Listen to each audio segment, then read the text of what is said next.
சங்கதிர் சொந்தங்கள் அனைவருக்கும் வணக்கம். இது சங்கதிர் இன்றைய முக்கிய செய்திகள். முதலில் தலைப்புச் செய்திகள்.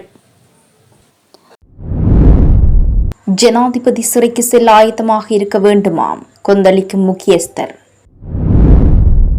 அரசாங்கம் ஜனநாயக விரோத செயலில் ஈடுபடுகின்றதாம் எழுந்துள்ள புதிய குற்றச்சாட்டு. இலங்கையில் மின் கட்டணத்தில் வரப்போகும் புதிய முறைமை மக்களுக்கு ஷாக் நியூஸ். இன்று மீண்டும் ஆரம்பமாகும் பாடசாலைகள், கல்வி அமைச்சு விடுத்துள்ள முக்கிய அறிவிப்பு. செயலினூடாக உங்கள் விளம்பரங்களை சரியான வாடிக்கையாளர்களிடம் கொண்டு சேர்க்கின்றோம். இன்று இணையுங்கள். மின்னஞ்சல் முகவரி KATHIR606@gmail.com. உங்களின் அடுத்த வெற்றிகரமான விளம்பர பயணத்தை இன்றே தொடங்குவோம். ஜனாதிபதி வேட்பாளராக நாமல் ராஜபக்ச கசிந்த ரகசிய தகவல். அரசியல் பழிவாங்கலால் தோல்விகளை மறைக்க பார்க்கின்றது அரசு, மகர சிறையில் நாமல் அதிரடி.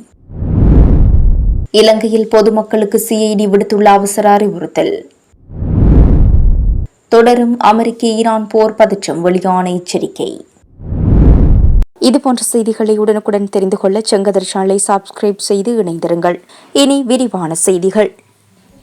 ஜனாதிபதி அனுரகுமார் திசாநாயக்க சிறைக்கு செல்ல ஆயத்தமாக இருக்க வேண்டும் என தேசிய சுதந்திர முன்னணியின் தலைவரும் முன்னாள் அமைச்சருமான விமல் வீரவன்ச தெரிவித்துள்ளார்.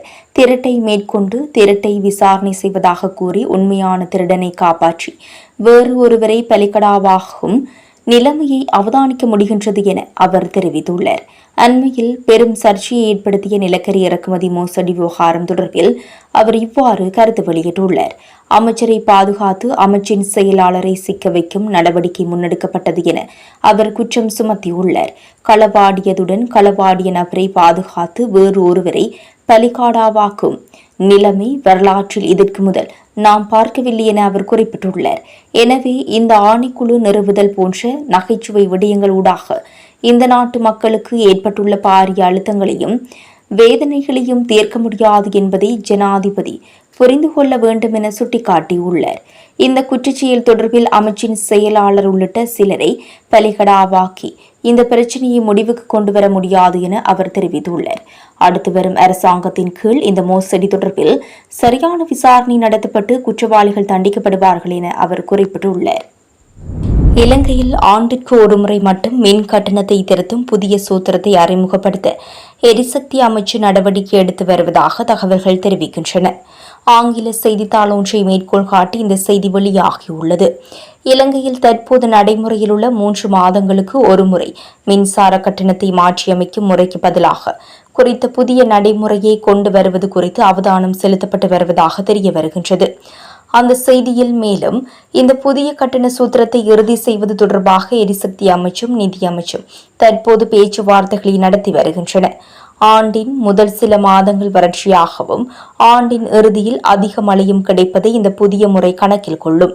தற்போதைய முறையில் வறட்சி காலத்தில் கட்டணம் அதிகரிப்பதையும் மழைக்காலத்தில் குறைவதையும் நுகர்வோர் எதிர்கொள்கின்றனர். இந்த நிலையில் புதிய முறையின்படி ஆண்டின் தொடக்கத்தில் ஒரு முறை மட்டுமே கட்டணம் நிர்ணயிக்கப்படும். இதனால் முதல் 6 மாதங்களில் மின்சார சபை நட்டத்தை சந்தித்தாலும் ஆண்டின் 2ஆம் பாதியில் கிடைக்கும் வருவாய் மூலம் அந்த நட்டத்தை ஈடுகட்ட முடியும் என அதிகாரிகள் தெரிவிக்கின்றனர். இந்த நிலையில் குறித்த சூத்திரம் இறுதி செய்யப்பட்ட பின்னர் மின்சாரத்துறை ஒழுங்குமுறை அமைப்பான இலங்கை பொது பயன்பாடுகள் ஆணைக்குழுவின் ஒப்புதலுக்கு அனுப்பி வைக்கப்பட உள்ளதாக சுட்டிக்காட்டப்பட்டுள்ளது. மக்களுக்கு வழங்கிய வாக்குறுதிகளை நிறைவேற்ற முடியாத தற்போதைய அரசாங்கம் தனது தோல்விகளை மறைக்கவே அரசியல்வாதிகளை சிறையில் அடைக்கும் பழிவாங்கல் நாடகத்தை அரங்கேற்றி வருகின்றது என்று ஸ்ரீலங்கா பொதுஜன பெரமுனவின் நாடாளுமன்ற உறுப்பினர் நாமல் ராஜபக்ச தெரிவித்துள்ளார். மகர சிறைச்சாலையில் விளக்கமறியலில் வைக்கப்பட்டுள்ள முன்னாள் அமைச்சர் ஜோன்ஸ்டன் பெர்னாண்டோவை நேற்று நேரில் சந்தித்து நலன் விசாரித்த பின்னரே அவர் ஊடகங்களுக்கு இக்கருத்துக்களை வெளியிட்டார். ஹோர்மூஸ் நீர்நிலையில் தாக்கப்பட்ட இந்த மக்களின் கவனத்தை திசை திருப்ப தற்போதைய அரசாங்கம் தமக்கு கிடைத்துள்ள மக்கள் ஆணையை முறையாக பயன்படுத்த தவறிவிட்டது. கடந்த காலத்தைப் போலவே அரசியல் பழிவாங்கல்களில் மாத்திரமே அரசாங்கம் தீவிரமாக ஈடுபட்டு வருவதாகவும் அவர் குற்றம் சுமத்தினார். அவர் மேலும் தெரிவிக்கையில், பொருட்களின் விலை உயர்வு உள்ளிட்ட பொருளாதார நெருக்கடிகளால் மக்கள் சொல்லனா துயரங்களை சந்தித்து வருகின்றனர். இந்த பிரச்சினைகளுக்கு தீர்வு காண முடியாத அரசாங்கம் மக்களின் கவனத்தை திசை திருப்புவதற்காகவே முன்னாள் அமைச்சர்களை திட்டமிட்ட முறையில் சிறையில் அடைத்து வருகின்றது என்றும் குறிப்பிட்டுள்ளார். செல்வதூடாக உங்கள் விளம்பரங்களை சரியான வாடிக்கையாளர்களிடம் கொண்டு சேர்க்கின்றோம். இன்று இணையுங்கள். மின்னஞ்சல் முகவரி KATHIRSEN606@gmail.com. உங்களின் அடுத்த வெற்றிகரமான விளம்பர பயணத்தை இன்றே தொடங்குவோம். அரசாங்கம் ஜனநாயக விரோத செயலில் ஈடுபடுவதாக ஸ்ரீலங்கா முஸ்லிம் காங்கிரசின் தலைவர் ரவூப் ஹக்கீம் தெரிவித்துள்ளார். அரசாங்கம் தற்போது கிராமங்களில் பிரஜா சக்தி என்ற ஒரு திட்டத்தை முன்னெடுத்து வருவதாக அவர் சுட்டிக்காட்டியுள்ளார்.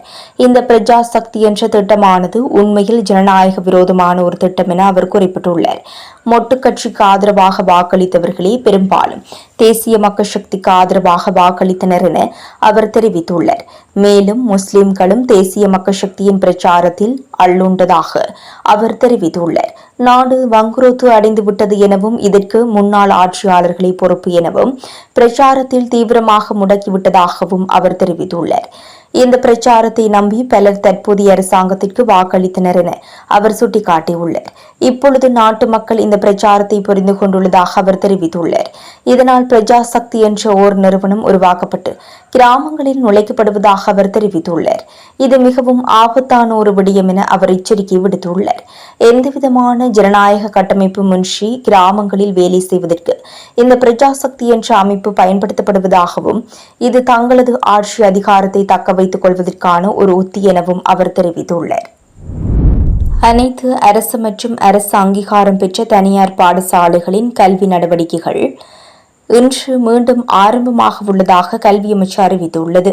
சிங்கள மற்றும் தமிழ் மொழி பாடசாலைகளுக்கான 2026 ஆண்டிற்கான 2ஆம் கல்வி கட்டத்தின் 1ஆம் கட்டம் இன்று ஆரம்பமாகின்றது. முஸ்லிம் பாடசாலைகளின் 2026 ஆண்டிற்கான 1ஆம் கல்வி கட்டத்தின் 4ஆம் கட்ட நடவடிக்கைகள் இன்று ஆரம்பமாக உள்ளன. புத்தாண்டு விடுமுறையின் பின்னர் மாணவர்களின் கல்வி செயற்பாடுகள் வழமை போன்று இன்று முதல் இடம்பெறும் என கல்வி அமைச்சு மேலும் தெரிவித்துள்ளது. எதிர்வரும் ஜனாதிபதி தேர்தலில் பொதுஜன பெரமுனவுடன் ஒன்றிணைந்த பல கட்சிகளின் கூட்டணியில் நாமல் ராஜபக்ச நிச்சயம் போட்டியிடுவார் என மொட்டு கட்சியின் நாடாளுமன்ற உறுப்பினர் டி.வி. சாணக்க தெரிவித்துள்ளார். தரமற்ற நிலக்கரியால் நாட்டில் ஏற்பட்டிருக்கும் சிக்கல் தொடர்பில் ஊடகங்களுக்கு கருத்து தெரிவிக்கும் போது இதனை குறிப்பிட்டுள்ளார்.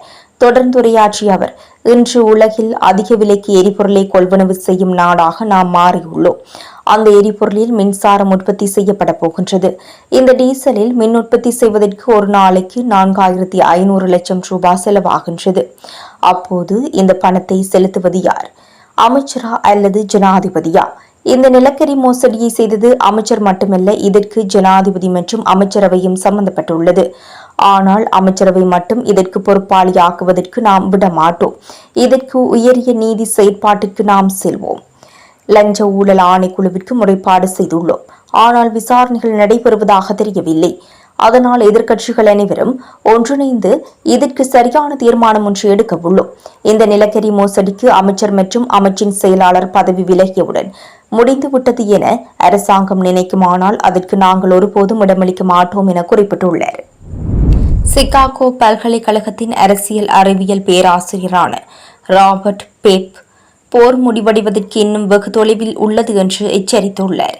அமெரிக்காவிற்கும் ஈரானுக்கும் இடையே பெரிய சமநிலையற்ற வேறுபாடுகள் உள்ளன என்பதை நாம் புரிந்து கொள்ள வேண்டும் என்றும் கூறியுள்ளார். இதற்கு காரணம் எளிமையான சிக்கலோ அல்லது மோசமான ராஜதந்திர திறன்களோ அல்ல, மாறாக இரு தரப்பினராலும் தங்களின் முக்கிய பிரச்சினைகளில் தாங்கள் விரும்பும் முடிவை பெற முடியாததே ஆகும் என்று பேப் கூறினார். மீண்டும் பதற்றத்தை அதிகரித்த ஈரான் ஹோர்முஸையும் தனது செறிவூட்டப்பட்ட யுரேனியத்தையும் தக்க வைத்துக் கொள்ள விரும்புகின்றது. ஆனால் அமெரிக்காவோ அதற்கு நேர்மாறானதை, அதாவது அதில் பாதியை கூட விரும்பவில்லை. அதுதான் உண்மையான தடையாக இருக்கின்றது என்று அவர் மேலும் கூறினார். இந்த முக்கிய பிரச்சினைகளில் ஒன்றில் தோற்பதை விட போரியை விரும்புவதாக இருதரப்பினரும் சமிஞ்சை செய்வதுதான் இங்குள்ள முக்கியமான, அதாவது உண்மையான சிக்கலே. அதனால்தான் எல்லாவற்றையும் சரிபாதியாக பிரிக்கவோ அல்லது ஒரு தரப்பை தோற்க விடவோ முடியாது. ஏனெனில் அது மீண்டும் பதற்றத்தை அதிகரிக்கவே வழிவகுக்கும் என்று கூறிய அவர், இது மீண்டும் பதற்ற அதிகரிப்புக்கு பொறுப்புக்கே ஏனெனில் அது மீண்டும் பதற்றத்தை அதிகரிக்கவே வழிவகுக்கும் என்று கூறிய அவர், இது மீண்டும் பதற்ற அதிகரிப்புக்கு பொறுக்கி இட்டுச் செல்கிறது என்றும் குறிப்பிட்டுள்ளார். இத்துடன் செங்கதிரின் இன்றைய நாளுக்கான பிரதான செய்திகள் நிறைவு பெறுகின்றன. எமது அடுத்த பிரதான செய்திகளை நாளை எதிர்பாருங்கள்.